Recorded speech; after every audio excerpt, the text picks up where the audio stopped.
Sebagian besar kalian mungkin sudah mengenal sosok salah satu pemimpin suku Dayak ini, yaitu Panglima Jilah. Panglima Jilah ini bernama Agustinus, lahir 19 Agustus 1980.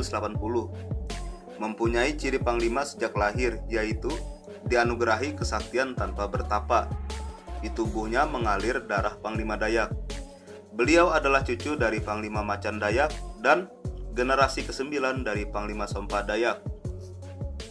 Beliau bergelar Jilah karena masa kecil gagap bicara, yaitu lidah yang menjulur saat bicara.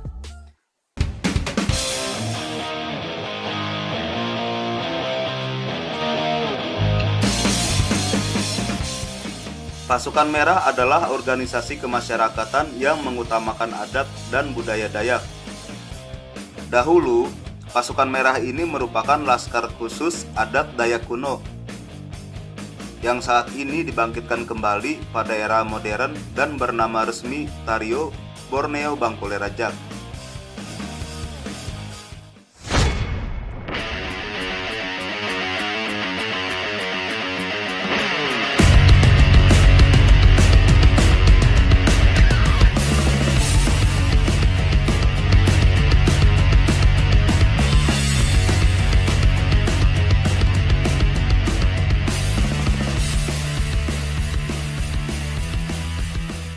Pasukan Hitam Dayak adalah sebuah komunitas pecinta budaya Dayak.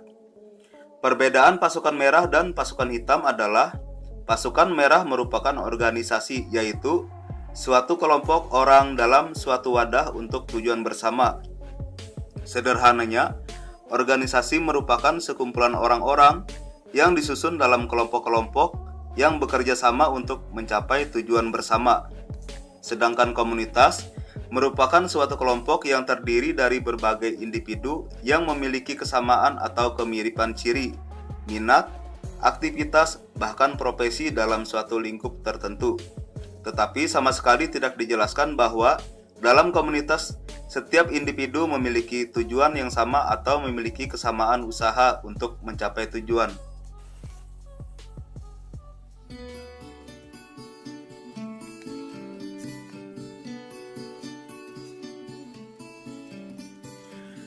Panglima Hitam memiliki beberapa wilayah kekuasaan yang berada di Kabupaten Ketapang.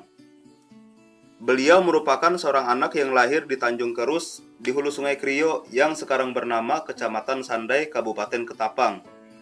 Ibunya merupakan seorang putri dari Raja Ulu Aik, bernama Dayang Maya Mangkalak. Oleh Raja Kudung, Panglima Hitam kemudian diangkat sebagai Pangalangok Kerajaan Bangkule Rajak dengan panggilan Nek Mamban. Panglima Hitam menggantikan seorang panglima yang pada waktu itu telah wafat. Panglima yang digantikan oleh Panglima Hitam bernama Pangalangok Nyantar. Pangalangok Nyantar adalah warga Pakana yang merupakan Panglima Kerajaan Bangkule Rajak pada waktu itu. Kemudian, setelah Raja Kudung menunjuk Panglima Hitam sebagai Pangalangoknya, Panglima Hitam berganti status menjadi Panglima Kerajaan Bangkule Rajak dan memiliki nama baru, yaitu Nek Mamban.